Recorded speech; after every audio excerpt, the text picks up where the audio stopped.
ప్రభు మార్గములో మనము శ్రేయస్కరంగా బ్రతకడానికి కలిగిస్తూ దీవించిన వాక్యము.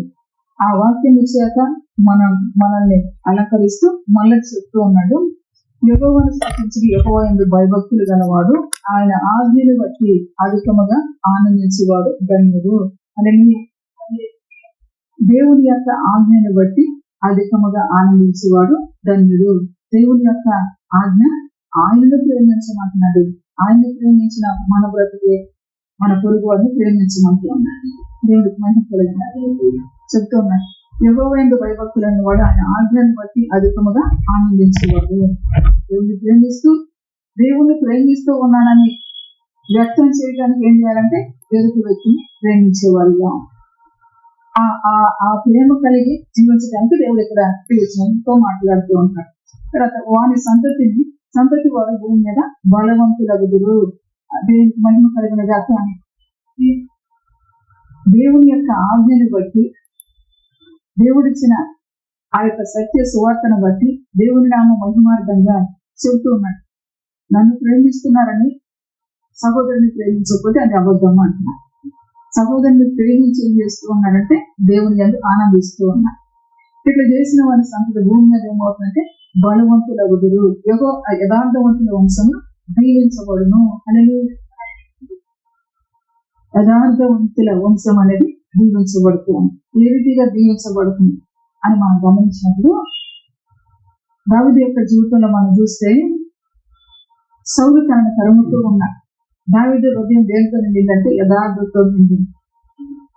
యథార్థతో నిండిన తన వంశం ఏమైందంటే దీవించబడుతూ వచ్చింది. దేవునికే మహిమ కలుగునుగా. కనుక వాక్యములో ఉన్న మాటలు ఎంత విలువైనయో మన బ్రతుకులకు అన్వయించుకుంటూ ఉంటే మనకు అర్థమవుతూ ఉంటుంది. ఆ విలువైన వాక్యాన్ని మన బ్రతుకులోకి తీసుకోకపోతే వాక్యం యొక్క సత్యాన్ని మనం మెరగలేం. వాక్య యొక్క శక్తిని మనం అనుభవించాలి. ఆ వాక్యపు శక్తిని అనుభవించడానికి మన జీవితంలోకి ఆ వాక్యాన్ని అన్వయించుకోవాలి. దావీదు ఏం చేస్తూ వచ్చాడు? శత్రువులు తనను చుట్టుకున్న తన హృదయం పెట్టుకున్నాడంటే యథార్థతను పెట్టుకున్నాడు. దేవుడికి మహిమ కలుగునుగా. ఈ యథార్థవంతుల వంశం ఏమవుతుందంటే దీవింపబడుదురు. దీవిస్తాడు దేవుడు. చూసుకున్నాం. తర్వాత చూస్తే కలిమియు సంపదయు వాని ఇంట నుండును, వాని నీతి నిత్యము నిలుచును. పొరుగువాణి చూసి అసూయపడేవాడు, పొరుగువాణి చూసి ప్రేమించలేని వాడు ఎప్పటికీ వాడుని ఎత్తిరాలేదు, ఇంకొకరిని ఎత్తిరాను. సౌలు జీవితం ఏమైంది? అంతకంతకు నెరసిల్లిపోయింది. దేవుని యొక్క వాక్యమును అనుసరించలేని జీవితం. కనుక ఆ స్థితి ఏమవుతుందంటే మరి నిరసించిపోయే స్థితి. అయితే ఇక్కడ దేవుని యొక్క వాక్యను చూస్తే ఈ యథార్థవంతుడు దేవుని ఆజ్ఞని బట్టి ఆనందించేవాడు. దేవునికి మహిమ కలుగునుగాక.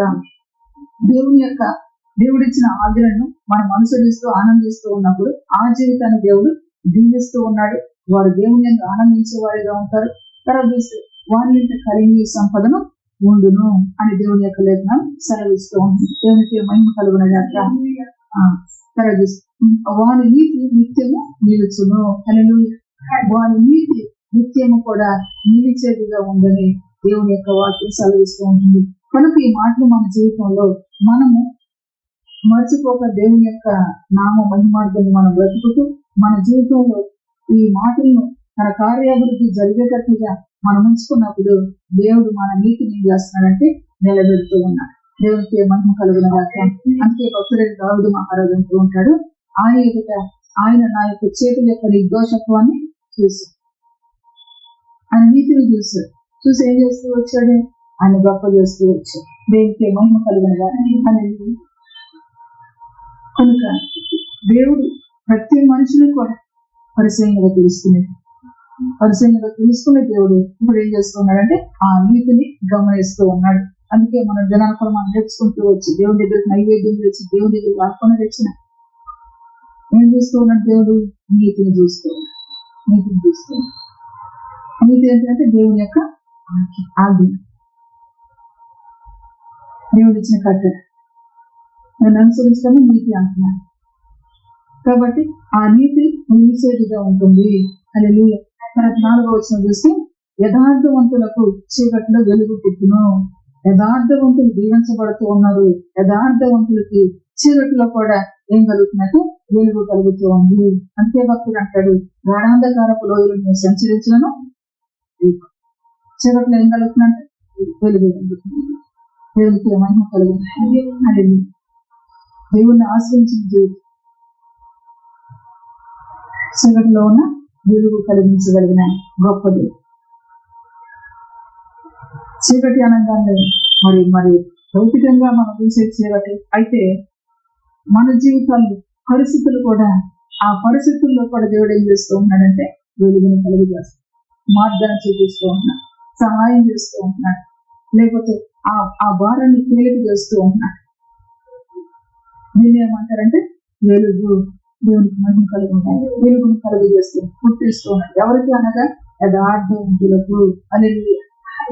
యథార్థవంతులకు దేవుని యొక్క సన్నిధానంలో మనం ఏ రీతిగా ఉంటే మనకు మేలు, ఆ మేలును అనుభవింపజేస్తూ దేవుడి జ్ఞాపకం చేస్తూ ఉంటున్నాడు. దేవుని సన్నిధానంలో మనం ఏ రీతిగా ఉంటే మనము దేవుని యొక్క ఆ యొక్క దీవెన లేక దేవుని యొక్క ఆ ఆశీర్వాదం అనుభవించినట్లుగా మనం ఉంటామో ఇది జ్ఞాపకం చేస్తూ ఉంటున్నాడు. పరిశుద్ధ లేఖనాల్లో మనం చూస్తే యెహోషువ తన జీవితంలో దేవుడు చెప్పిన మాటను అనుసరించాడా, లేక తన మనసుల ప్రకారం వెళ్ళాడంటే దేవుడు చెప్పిన మాటను అనుసరించాడు. తన తోటి వారికి కూడా ఏం చెప్తూ ఉన్నాడు, నేను నా ఇంటి వారు యెహోవాను సేవించుకున్నాను. ఎందుకని అనగా దేవుని మాటను విన్నాడు. దేవుని మాట ప్రకారం ఆయన జీవితంలో తన కార్యాన్ని చూస్తూ వచ్చాడు. దేవుడు అంతకంత క్షేమాభివృద్ధిని అనుగ్రహించి నడిపిస్తూ వచ్చాడు. దేవునికి మహిమ కలుగునగా. తను చేస్తున్న ప్రయాణములు దేవుడు ఏం కలిగించాడంటే తనకు దీవెనే కలిగిస్తూ వచ్చు, తనకు మేలే కలిగిస్తూ వచ్చు. దేవునికి మహిమ కలుగునగా మనం చెప్తున్నాడు. అందుకే యెహోషువతో దేవుడు చెప్పేటప్పుడు చూద్దాం. యెహోషువ గ్రంథం 1వ అధ్యాయం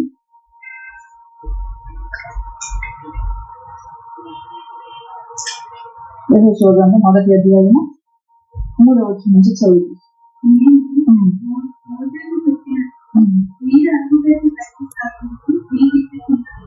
నేను మోషేతో చెప్పినట్లు మీరు అడుగుపెట్టు ప్రతి స్థలమును మీకు చూస్తున్నాను. అంటే ఈ నడిపించేది దేని కొరకు చెబుతూ ఉన్నాడు. మోషేతో చెప్పినట్లుగా మీరు అడుగు పెట్టే స్థలం మీకు ఇవ్వబోతున్నాను. ఆ తర్వాత 4వ వచనం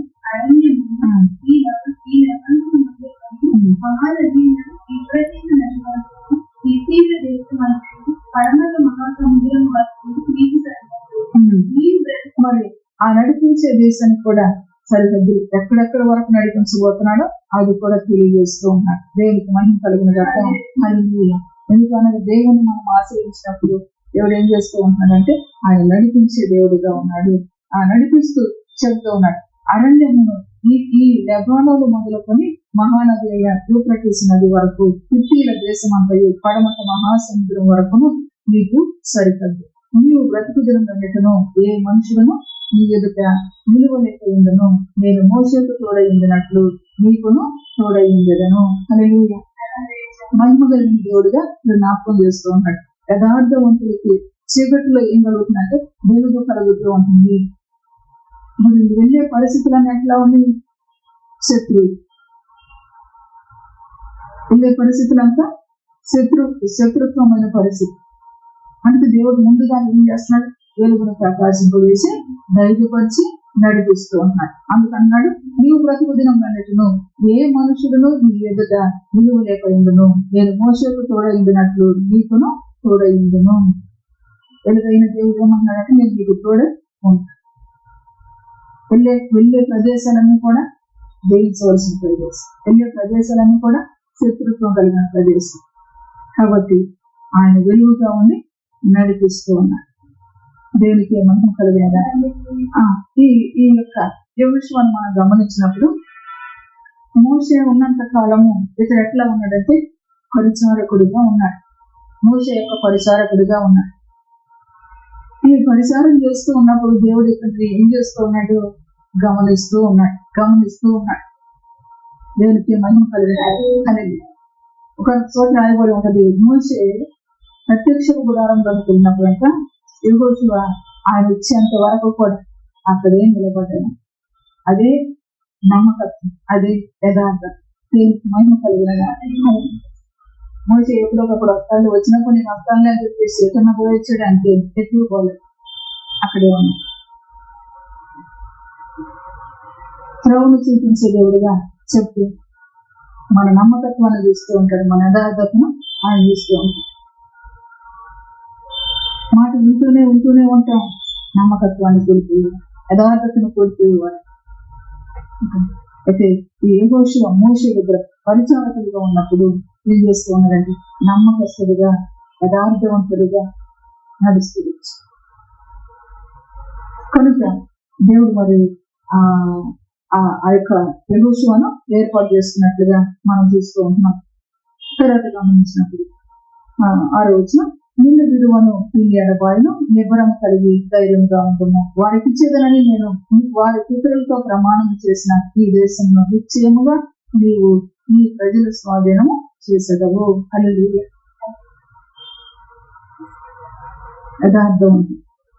యథార్థవంతుడికి దేవుని మాటను ఏం చేస్తున్నాడు?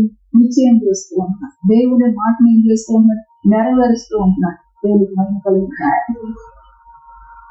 దావీదుకు మాట ఇచ్చాడు, దేవుని మాటను ఏం చేశాడు? దేవుడు నెరవేరుస్తూ వచ్చాడు. దేవునికి మహిమ కలుగుతున్నాడు. దావీదుకు యేసుక్రీస్తు ప్రభువు వరకు ఎన్నో 100 సంవత్సరాలు వ్యత్యాసం. ఎంత తేడా ఉన్నప్పటికీ కూడా దావీదుకు ఇచ్చిన మాటను దేవుడు నెరవేరుస్తూ వచ్చాడు. ఆ సింహాసం మీద యోధా స్థితి గోత్రపు సింహముగా యేసుక్రీస్తు దేవునికి మహిమ కలుగుతున్నాడు. కానీ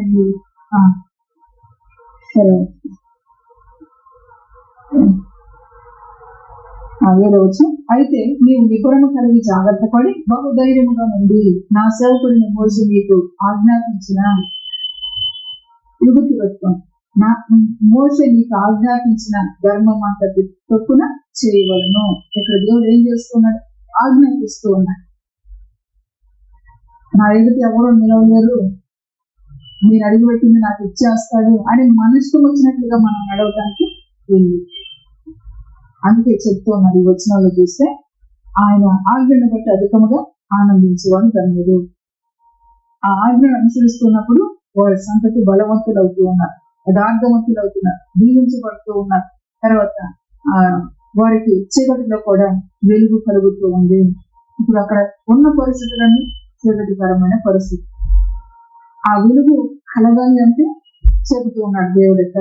మోషే నా సేవకుడైన మోషే నీకు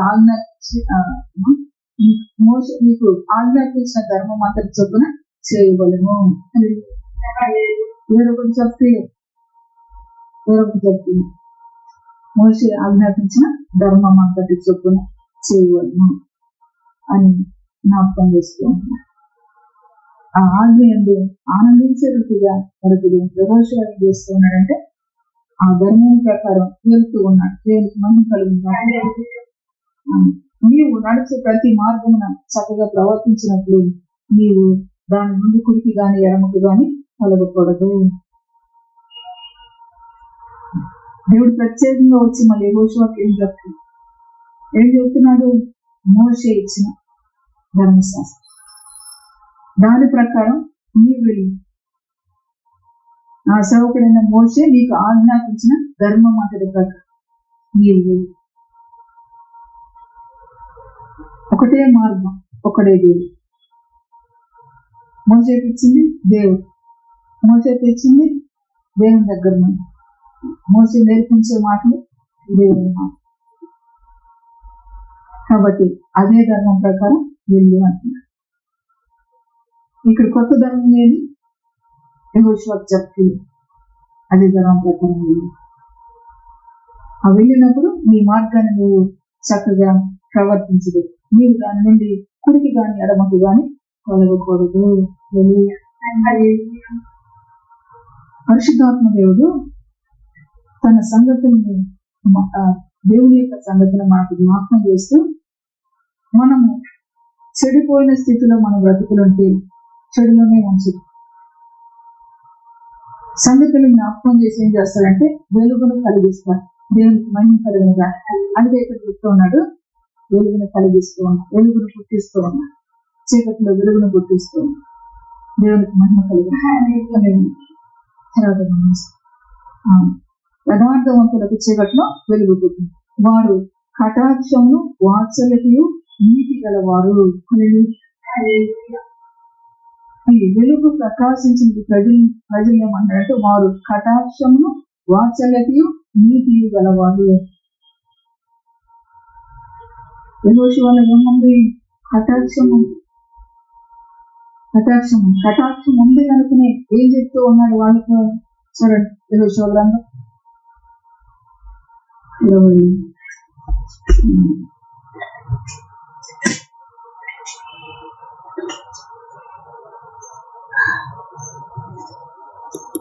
యెహోషువ గ్రంథం 24వ అధ్యాయము 24వ అధ్యాయము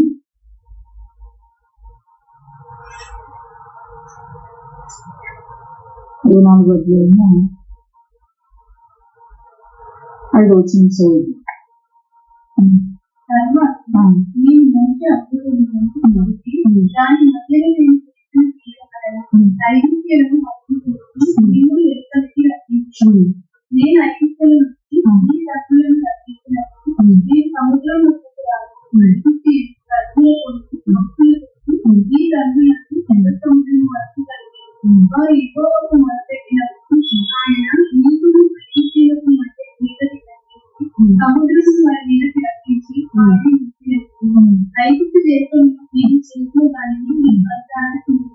ఇక్కడ గమనించి ఎందుకు ఈ మాట చదువుతున్నాం? వారు కటాక్షమును వాత్సల్యతయు నీతియు గలవారు. ఎవరు అనగా దేవుని యొక్క వెలుగు ప్రకాశిస్తున్నవారు. వెలుగు ప్రకాశించే వ్యక్తి ఇప్పుడు ఏం చెప్తూ ఉన్నాడంటే వాళ్ళతో, దేవుడు ఇదిగో మన పక్షంగా ఈ విధంగా ఉన్నాడు, దేవుడు ఇదిగో ఈ రీతిగా మనకు తోడుగా ఉన్నాడు, కాబట్టి నేను ఆయన సేవిస్తున్నాను, మీరు కూడా ఆయన సేవించు. తనలో ఏముండట్టు ఇప్పుడు ఆ ప్రజల మీద కక్ష ఉండట, కటాక్షం ఉండట. కటాక్షం జ్ఞాపకం చేస్తూ ఉన్నారు సంగతి. ఖరాబ్ చూస్తే ఏమంటున్నాము? 8వ యోర్దాను అద్దరిని నివసించిన అమోరీల దేశంలోకి నేను మిమ్మల్ని రప్పించినప్పుడు వారు మీతో యుద్ధము చేయగా నేను మీ చేతికి వారిని అప్పగించుకుని మీరు వారి దేశంలో స్వాధీనపరుచుకుంటుంది. వారు మీ ఎదుట నిలవకుండా వారిని నశింపచేసుకుని. కటాక్షం దేవుని యొక్క దయ కలిగిన మనసు, వాత్సల్యత కలిగిన మనసు తనలో కలిగి ఏం చేస్తూ ఉన్నాడంటే దేవుడు చేసిన కార్యాలు గుర్తుకు చేసుకుంటున్నాడు. దేవుడి యొక్క నీతిని గుర్తుకు చేస్తున్నాం. నీతి మంతుడు ఆయన మనకు ఈ విధంగా ఉన్నది, మనం ఈ విధంగా నడిపిస్తూ వచ్చాడు అని గుర్తుకు చేస్తూ ఉన్నాడు. తర్వాత 9వ వచనం. తర్వాత మోయాబు రాజు సిప్పోరు కుమారుడైన బాలాకు లేచి ఇశ్రాయేలుతో యుద్ధము చేసి మిమ్మల్ని శపించుటకు బెయోరు కుమారుడైన బిలామును పిలువనంతగా. శపించడానికి పిలువనంపించారు. అటువంటి సమయంలో మన పక్షాన ఆయన ఉన్నారు కనుక మీరు తప్పిపోవద్దు, తప్పిపోవద్దు. కటాక్షము కలిగి చెబుతున్నాడు. వారు ఏమైతే ఏమయ్యారు, నాకెందుకు, నేను దేవునితో ఉన్నాను అని అనుకోటి దేవుని యొక్క వాక్యం చక్కగా చెప్తుంది. యథార్థవంతుల మీద వెలుగు ప్రకాశిస్తుంది. వెలుగు ప్రకాశించిన వ్యక్తి యొక్క మనసు ఎట్లా ఉందంటే కటాక్షం కలిగిన మనసు, వాత్సల్యత కలిగిన మనసులో ఉన్నట్టు దేవుని యొక్క లేఖనం సెలవిస్తుంది. ఆ వాత్సల్యతతో ఇప్పుడు ఏం చేస్తున్నాడు? ఆ ప్రజలకు జ్ఞాపకం చేస్తుంది. తప్పిపోవద్దు, దేవుడు ఇచ్చేసాడు. మనం రావాల్సిన ప్రాంతాన్ని మనం వచ్చేసాం, లేకపోతే మనకు రావాల్సిన రక్షణ మనకు వచ్చేసింది. మనం ఎదిగిపోతూ ఉన్న సన్నిధిలో అయితే వెనకున్న వారి మీద గోషువార దేవుడు ఏమన్నట్టు కటాక్షం, వాత్సల్యత, నీతి గలవారు. నీతి కలిగిన వ్యక్తిగా ఏం నేర్పిస్తూ ఉన్నాడు? మనల్ని దేవుడు దాటించేలే, ఇంక మీ ఇష్టం వచ్చినట్టు బ్రతకండి అని అంటున్నాడు. అంటే దేవుని యొక్క వెలుగు ప్రకాశిస్తూ వచ్చింది. ప్రకాశించి జ్ఞానవంతుడని ఆ జ్ఞానం తెలియజేస్తూ ఉన్నాడంటే వెనుకున్న ప్రజలకి కటాక్షించి చెప్తూ ఉన్నాను, దయతో చెప్తూ ఉన్నాను, ఆశ్చర్యత చూపిస్తూ చెప్తూ ఉన్నాను. ఇదిగో ఈ రీతిగా దేవుడు మనం నడిపించి ఈ విధంగా మనతో ఉన్నాడు. మనకు చుట్టూ శత్రువులు ఉన్నప్పుడు ఈ శత్రుత్వమైన పరిస్థితులన్నింటిలో దేవుడు ఈ రీతిగా మనతో ఉన్నాడు అని వారితో మాట్లాడుతున్నారు. స్వీకరించడానికి వచ్చాను. అయితే 10వ వచనం, నేను వినాము మనవి వినడం అయితే కనుక అతడి మిమ్మను దీవించుతూనే వచ్చను, అతని చేతి నుండి నేను మిమ్మను విడిపించుకుని. రేవంత్ దేవ్ ఆ యొక్క శాపం నుంచి విడిపిస్తూ వచ్చు.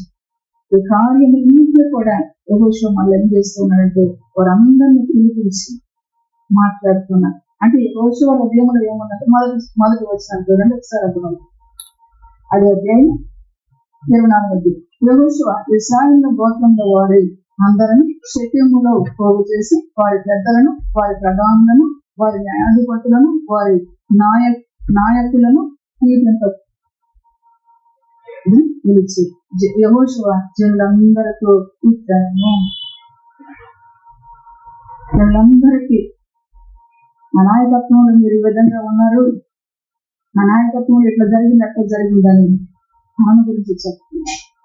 మనల్ని నడిపించిన దేవుడు కటాక్షం కలిగిన మనసుతో మరి ఆ ప్రజలను స్థిరపరుస్తూ ఉన్నాడు. ఆ ప్రజలకు బలము చేకూరేటట్లుగా మాట్లాడుతూ ఉన్నాడు కూడా యెహోషువ. దేవునికి మహిమ కలుగుతుంది. అట్లా 11. మీరు యోర్దాను దాటి యెరికో దగ్గరకు వచ్చినప్పుడు యెరికోకు యజమానులకు అమోరీయులు, పెరిజ్జీయులు, కనానీయులు, హిత్తీయులు, గిర్గాషీయులు, హివ్వీయులు, యెబూసీయులను మీతో యుద్ధము చేయగా నేను వారిని మీ చేతికి అప్పగించుకుని, మరియు నేను మీకు ముందుగా కందిరీగులను పంపుకుని, నీ ఖడ్గము కాదు, నీ విల్లు కాదు, కానీ నీవే అమోరీయుల రాజునిద్దరిని తోలివేసింది. అదే అమోరీయుల రాజునిద్దరిని తోలివేసింది. సేద్యము చేయని దేశమును మీరు కట్టని పట్టణములను మీకు ఇచ్చి ఉన్నాను.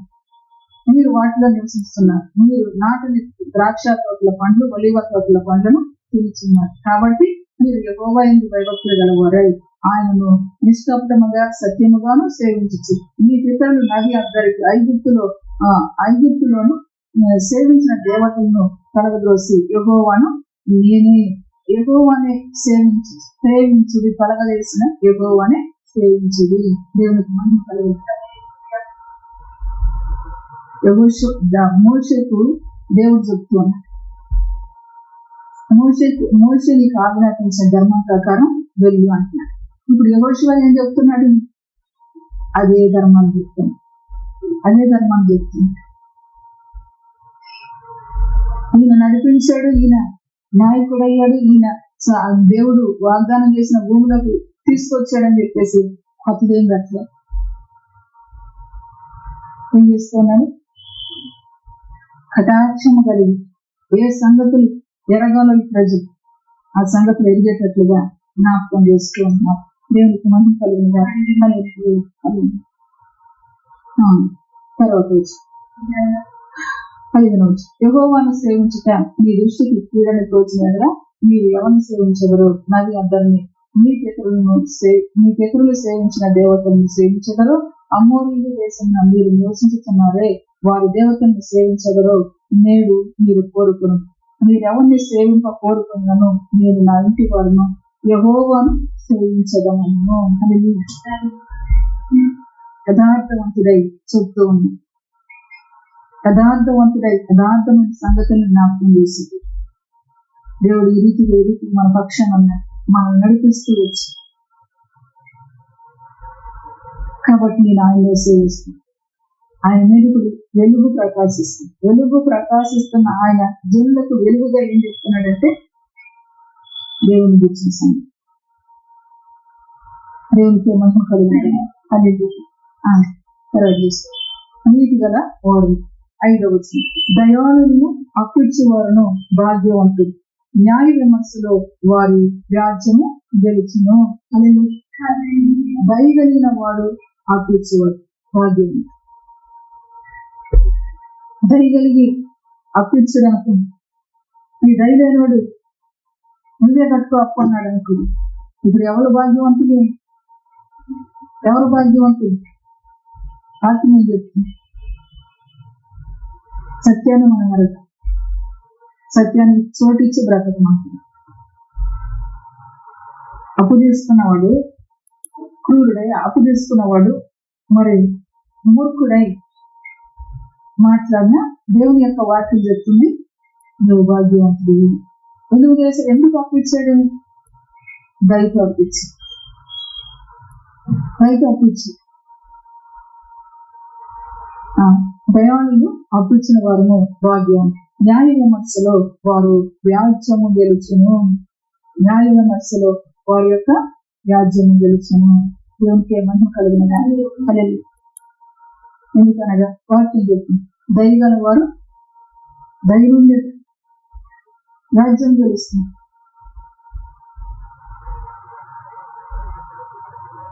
ఎస్తేరు దయగలిగిన వ్యక్తిగా తన రాజ్యం ఏమైంది? గెలిచింది రాజుగారు. దేవునికి మహిమ కలిగింది. దయ లేకపోతే మన రాజ్యం మనం చూపించిన దయ దేవుని దగ్గర, ఆ దయతో ఏం చేస్తాం? గెలిపిస్తున్నాం. దేవునికి మహిమ కలిగింది అనేది ఆ తర్వాత చూస్తాం. అట్టి వారు ఎప్పుడు కదిలింపబడదు అని. ఎవరు వీళ్ళందరూ? ఎవరో ఇంటికి ఎవరు వీళ్ళందరూ? దేవుని యొక్క ఆజ్ఞను. ఆ మాట గుర్తుపెట్టుకోవాలి. ఆ మాట గుర్తుపెట్టుకుంటే నీకు అర్థం. ఆయన ఆజ్ఞను బట్టి అధికముగా ఆనందించేవాడు. పొరుగు వాడిని ప్రేమించమన్నారు, ప్రేమించి అప్పిచ్చాడు.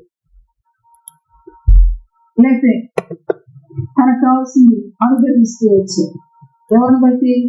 దేవుడిచ్చిన ఆజ్ఞను బట్టి. దేవుడిచ్చిన ఆజ్ఞను బట్టి చేసిన క్రియను బట్టి వ్యాజ్యం గెలిచిందా లేదంటే గెలుసు. దేవునికి అనేది అటువాడు ఎప్పుడును కదిలింపబడదు. నీతి మంతులు నిత్యము జ్ఞాపకములో ఉంది. నీతి మంతులు నిత్యము జ్ఞాపకంలో. అబద్ధాలు చెప్పి వీళ్ళంటారు ఆ మాట ఏమంటారు? భక్తి ఓటు ఇచ్చేవారు ఏంటంటారు కదా, మాటను ఒప్పుకోను. అటువంటి స్థితి అయినా దేవుడు ఏం చూస్తున్నాడంటే మన నీతిని తీసుకోవాలి. మన నీతిని తీసుకోవాలి. దేవుడికి మహిమ కలిగిన. అది ఆ మాట్లాడి చెప్పాలంటే ఇప్పుడు ఎవరైనా అప్పు తీసుకున్నాను, నేను తీసుకోలేదు అని మనం ఇచ్చేమని మనం అంటాం. నేను తీసుకోలేదు అని ఆయన అన్నారు. దేవుడు ఎవరిని చూస్తానంటే నీతి మంతులు తీసుకోండి, దైవంగా అప్పించిన వాళ్ళు తీసుకోవాలి. నేను తీసుకోలేదు, నేను చేయలేదంటే అందుకే లోక వార్తకు జడియవద్దు. దేవునికి మహిమ కలుగునగాక అని తర్వాత చూస్తే జ్ఞాపకములో ఉంటారు. వారి హృదయం యెహోవాను ఆశ్రయించి స్థిరముగా నుండును, వాడు దుర్వార్తకు జడియడు అని. వాడి హృదయం యెహోవాను ఆశ్రయించి స్థిరముగా ఉంటుంది, దుర్వార్తకు జడియదు. దేవునికి మహిమ కలుగును. దేవుని యొక్క లక్షణాలు మనం గమనించిన రీతిగా దేవుని ఎరిగిన పిల్లలైనా దేవుని ఎరగని పిల్లలైనా దీవించబడటానికి కారణం ఏంటంటే వారు చేసిన నీతి క్రియ, వారు నడిచిన యథార్థం. ఎందుకంటే మనం అనుకుంటూ ఉంటాం దేవుణ్ణి ఎరగలేదు, వారు అన్యులుగా ఉన్నారు. అయితే అన్ని జనాంగాన్ని కూడా దేవుడు ఏం చేస్తున్నారు? చూస్తూ ఉన్నారు.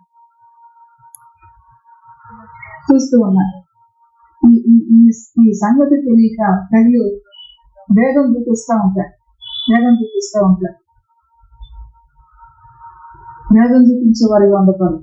అన్ని జనాంగము నా జనాంగమే అంటున్నారు, సర్వ జనాంగము నా జనాంగం అంటున్నారు.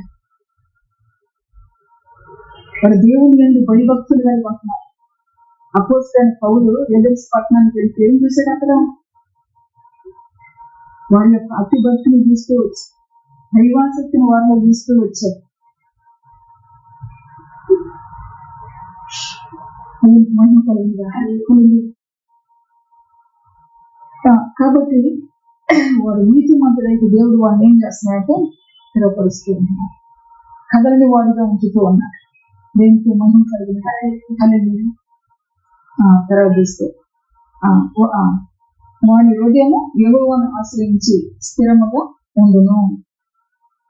వాళ్ళకి తెలియదు, దేవుడు అంటే తెలియదు. కానీ అమ్మో దేవుడు చూస్తూ ఉన్నాడు, తప్పు చేయకూడదు, లేదా దేవుడు చూస్తూ ఉన్నాడు, లేదా అనకూడదు, దేవుడు చూస్తూ ఉన్నాడు అన్నట్టు చేయకూడదు. పేపర్లు చెప్పిన దాన్ని బట్టి వాళ్ళు ఏం చేస్తారు, దేవుని భయం కలిగమంటారు. అమ్మ మనం అలా చేయాలి అంటే ఆ భయాన్ని ఎవరు చూస్తున్నారు, దేవుడు చూస్తున్నారు. శరీరం పరిశుద్ధంగా అమ్మ ఆ భయాన్ని ఎవరు చూస్తున్నారంటే దేవుడు చూస్తారు. మరి వారు దేవుని పిల్లలు కాదు కదా అంటే అనుకుందా, ఉందా? లేదు. అంటే చూపించారు రేఖాబీలకు. వారు దేవుని పిల్లలు కాదు కదా. వారు ఇశ్రాయేలు ప్రజలు వస్తూ ఉంటే ఐగుప్తు నుంచి ఆ మార్గంలో వాడు ఏకమైన వారితో పాటు వచ్చేసిన వారు. అయితే అటువంటి ప్రజలను కూడా దేవుడు ఏం చేస్తున్నాడు, చూస్తూ ఉంటుంది. అందుకే ఆకాశం అందుంది, భూమి మీద నరులను చూసేది లేదు. వాడు దేవుని సన్నిధికి రావట్లేదు, కానీ వాడి ఉదయంలో ఏముంది, అన్నే కదా, తమ్ముడే కదా, లేకపోతే మన సహోదరుడే కదా, దయ చూపించి. ఈ దయ చూపించిన వ్యక్తిని ఎవరు చూస్తారు, దేవుడు చూస్తారు. నేను చేయలేదు, నేను చేయలేదంటే ఎవరు చూస్తారు, దేవుడు చూస్తారు. కనుక ఎవరు రాజ్యం గెలుచుతో, ఎవరు మన కథల్ని కోపగించుకోదో దేవుడు జ్ఞాపకం చేసుకుంటున్నాడు. దేవుడికి మనం అనేది వాడు దుర్వార్తతో జరిగేది. ఎందుకు అనగా వాని గుండెలో మనకు తెలుసు, వాడి గుండెలో ఉన్న వాని నీతి మనకు తెలుసు. అయ్యో లేదని వచ్చింది, నేను సహాయం చేసి వాని గుండెలో వానికి తెలుసు. ఈ దినాన దేవుడు చెబుతూ ఉన్నా, దుర్దినాల్లో సమయం పోనీక సద్వినియోగం చేసుకోనండి, అజ్ఞానుల వల్ల కాక జ్ఞానులుగా ఉండండి అని చెప్పిన దేవుని యొక్క మాటలు పెడచని పెట్టి దుర్దినాల్లో లోక వార్తలతో లోకానికి చోటిచ్చి అజ్ఞానంతో బ్రతికితే దేవుని తప్పు నీవు.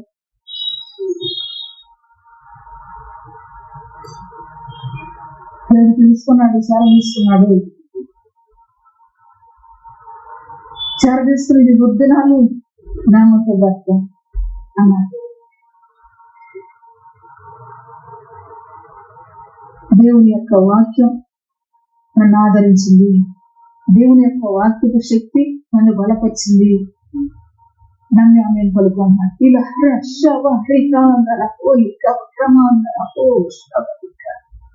భయపడకు అన్నాడు.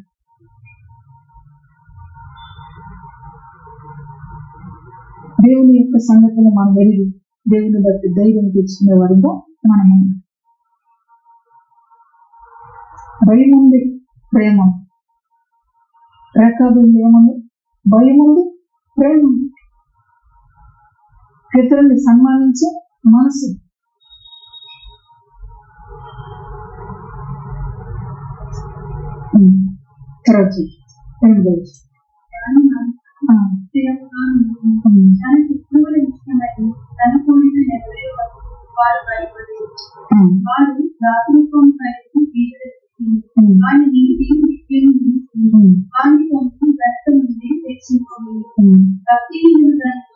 వాడు దాతృత్వము కలిగి వీగలిపించి వాని నీతి నిత్యము నిలిచి వాని కొమ్ము ఘనత నుండి హెచ్చింపబడము.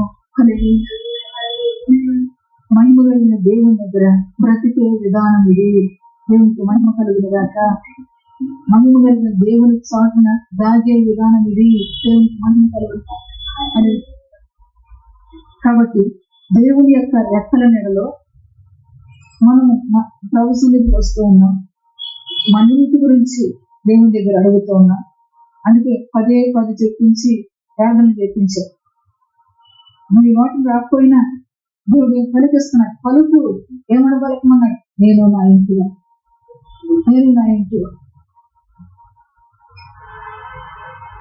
దేవుడు విడిచిపెట్టాడా?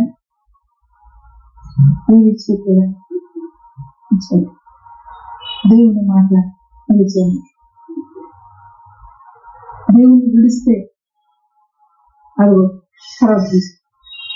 భక్తిహీనులు దాన్ని చూసి చింతపడు, వారు వంద కొడుకు క్షీణించిపోదు.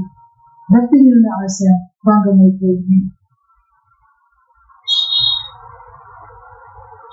7వ చేయాలి భక్తిహీనుల యొక్క ఆశ భంగం అయిపోతుంది. మంచి తనముతో బ్రతకటానికి ఎక్కడో ఈ లోకమని ఎడారిలో, ఇలాగ ఈ లోకమని సముద్రంలో మనం పడున్నాం అనుకోండి. అక్కడి నుంచి దేవుడు ఏం చేశాడు?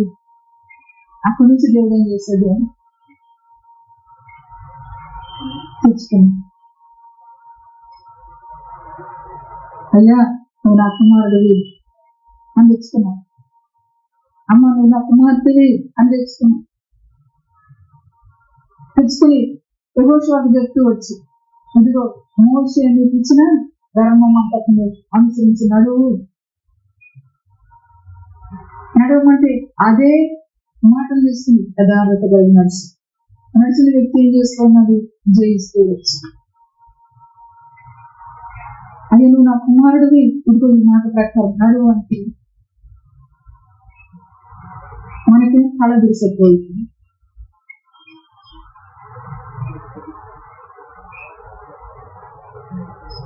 కనుక చెప్తున్నట్టు దిగులు చెందక ప్రభునందు నమ్మిక ఉంచి ఓర్పు కలిగి సహించు అని సెలవిస్తుంది. దేవుని గురించిన సంగతిని, సత్యవంతుడైన దేవుని గురించిన సంగతిని వివరంగా తెలుసుకుని సాక్షులుగా బ్రతకడానికి దేవుడు జ్ఞాపకం చేస్తుంది. దేవునికి మహిమ కలుగును.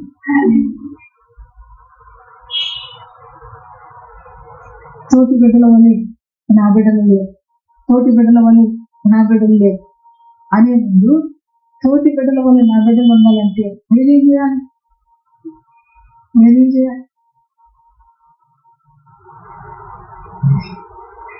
నేను దేవుని ఆశ్రయించాలా? దేవుని ఆజ్ఞ ఆనందించాలా? నువ్వు దేవుని ఆశ్రయించిన దాన్ని బట్టి నీ పిల్లలకి ఏమవుతూ ఉన్నా?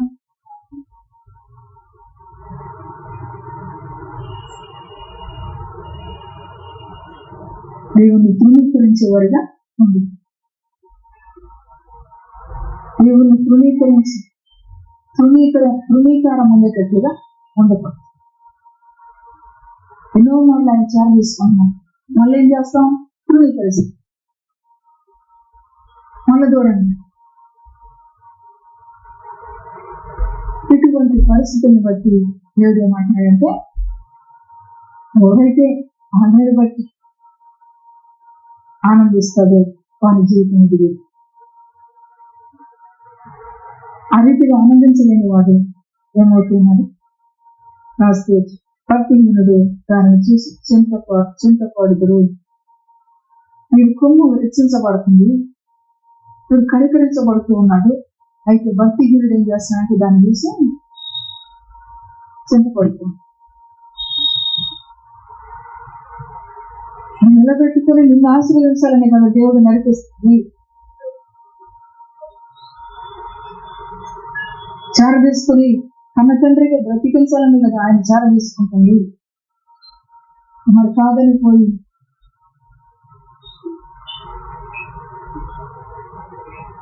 దేవుని యొక్క వాక్కు ప్రత్యక్షత దేవుని మాటను పెద్దతో దేవునికి విలువించినప్పుడు దేవుని మాట మన జీవితాన్ని ఇది ఈ రీతిగా వాడి కొమ్ము హెచ్చించబడము. దేవునికి నమ్మకం కలిగి గత మాసంలో కుటుంబ ప్రార్థనలో జ్ఞాపకం చేస్తూ వచ్చేది చూసి వాళ్ళు వస్తారు, వీళ్ళు వస్తారు. ఏం జరిగింది? అయ్యే జరిగింది. మనం మెరగకుండా ఆయన ఎదుగున్నాం కనుక మరి మనల్ని ఆయన కనిపెట్టుకుంటున్నాడా లేదు? కనిపెట్టుకున్నాం.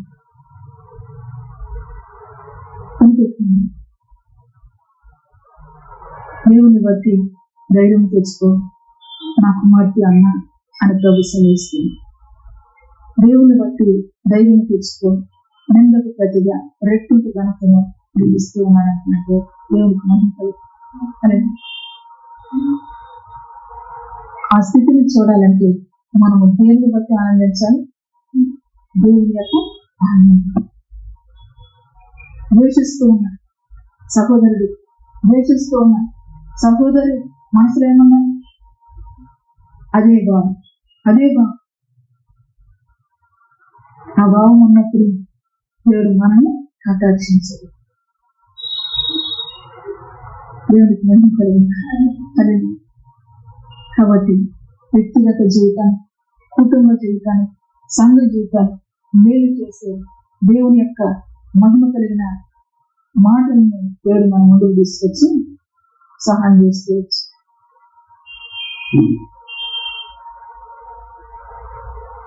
బాలుడి దగ్గర ఉన్న రొట్టెల్ని 5,000 మందికి పంచాడు అని చెప్పుకుంటున్నాం. ఎందుకు ఆ మాట పరిశుద్ధ గ్రంథంలో రాసి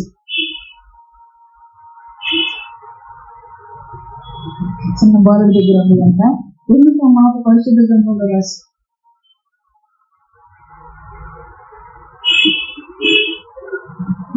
బాలుడికి శ్రద్ధం, బాలుడికి శ్రద్ధం, బాలుడికి ఈనబుద్ధం, బాలుడికి ఉన్నది ఈనబుద్ధం. అమ్మ రొట్టె ఇచ్చినట్టుంది. అయితే రొట్టె కంటే దేవుని మాట మనకు మేలు చేసి, రొట్టె వల్ల మాత్రం అది దాని దేవుని మాట నుండి వచ్చే మాట మనల్ని ప్రతిపించదు. బాలుడని ఎందుకు పెట్టాడు అక్కడ? బాలుడు వచ్చాడు కాబట్టి బాలుడని పెట్టాడా? మరి దేవుని గురించిన సంగతిలో ఎంతో వివరణ పరిశుద్ధాత్ముడు మన ముందుకు తీసుకొస్తున్న దేవుడికి మనం కలిగిన ప్రతికాలం వింటూ వచ్చి బాలుడి గురించి చర్చిస్తూ వచ్చి ఆ బాలుడి దృష్టి ఎక్కడ ఉంది? సన్నిధికి వచ్చి పిండి మీద దృష్టిగా, సన్నిధికి వచ్చి దేవుని మీద దృష్టి పెట్టినప్పుడు దేవుడు ఏం చేస్తున్నాడు? బ్రతికిస్తున్నాడు. ఈ రోజు వరకు కూడా ఆ నామం ఏం చేయాలని ఆ బాలుడు ఘనతకు ఎక్కుతూ ఉన్నాడు. దేవుని సన్నిధికి వచ్చిన మన జీవితాన్ని బ్రతికించే దేవుడు, ఘనతకు ఎక్కించే దేవుడు. దేవుడికి మహిమ కలిగిన అని చెప్తున్నారు. ప్రజలందరూ ఆయన వైపు చూస్తున్నారు, మాటలు వింటున్నారో, తింటున్నారో, తెచ్చుకున్నట్టు ఎంతున్నారో ఏం చేశారు. మరి అంతమంది వచ్చారు, 3 రోజులు ఉన్నారు కాబట్టి. అయితే ఈ బాలుడు ఏం చేశారు? జీవము కలిగిన దేవుని మాటలు వింటున్నారు, రొట్టెలు మిగిల్చారు. దేవునికి మహిమ కలిగి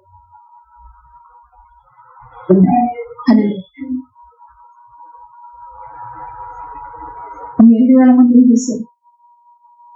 దేవుని మాటల పక్కన పెట్టి భూమించి. అందుకే దేవుడు అంటాడు, ఆయన రాజ్యంలో ప్రవేశించదు అందరూ. ఎంతమంది జనాభా ఉన్నారు అక్కడ? 5,000 మంది అంటున్నారు. 5,000 మందిలో తీర్పు ఎవరో కలిగింది?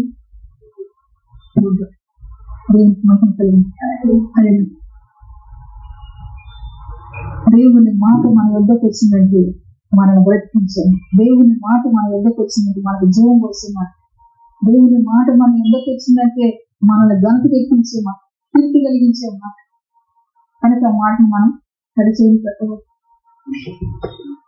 ఆ మాట ఆ మాటను అవలంబించే వారిగా మనం యెహోషువ చెప్తున్నది, ధ్యానించి దాన్ని అవలంబించి అప్పుడు ఎదుట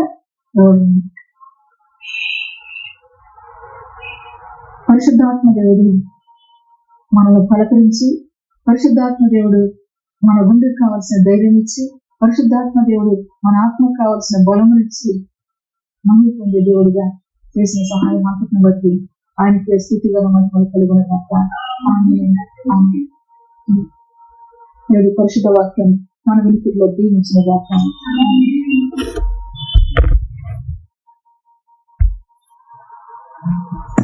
మంచి దేవుడుగా, గొప్ప తండ్రిగా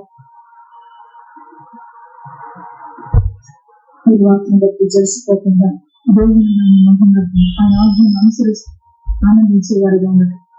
దేవుడు తన కృపలను పిలిపిస్తూ వాళ్ళకి వచ్చిన దేవుని ఘనపరుస్తూ విశ్వాసంతో ప్రార్థించేద్దాం. దినదినం ఆయన మనకు క్షేమాభివృద్ధిలోకి నడిపిస్తూ ఆయన చేసిన నీళ్ళంతటిని బట్టి ఆయన ఘనపరుస్తూ నీళ్ళను మరొక దినాన్ని కూడా దేవుడు చేసిన నీళ్ళంతటిని బట్టి మనసారా దేవుని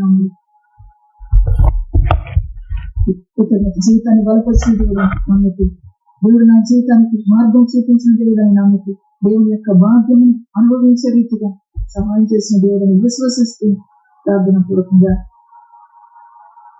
చేద్దాం. ప్రార్థన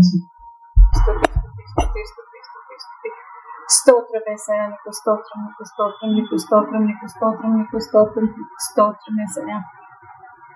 చెడ్డ వార్తను బట్టి భయపడక ఆజ్ఞను అనుసరించినది అంటూ మాట్లాడావు ప్రభువా, నీకు వందనాలు, స్తుతులు, స్తుతులు, స్తుతులు, స్తోత్రములు యేసయ్యా.